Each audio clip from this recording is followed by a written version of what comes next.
Two interesting events this week. First, an announcement by the World Health Organization that as of October 31st, 2011, like next week, the world will have reached a population of 7 billion. Yeah, that's 7 billion hungry mouths.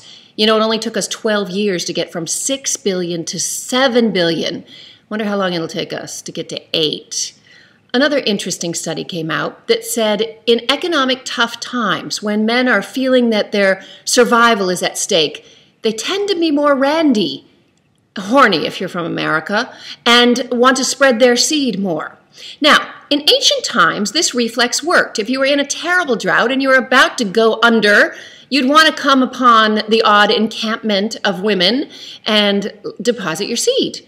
Of course, nowadays, when all it takes is to text in a hookup, this reflex could be dangerous.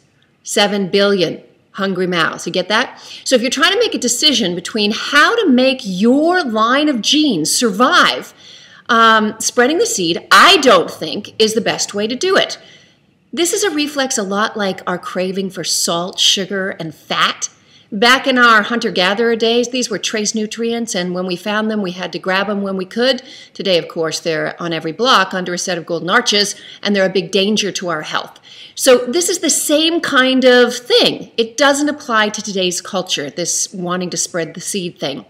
In fact, today, if you had a choice between visiting many women in many places and leaving a deposit, or visiting one woman and leaving 3 or 4 or 1 or 2 healthy deposits, and then staying on scene and encouraging those little swimmers to grow into lovely, polite children who become educated and eventually go into a dorm room.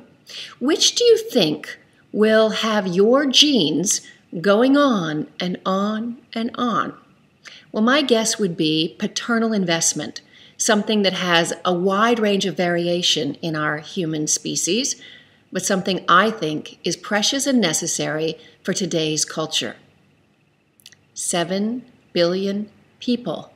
That's a lot of pressure on the globe. So think about it, men and women.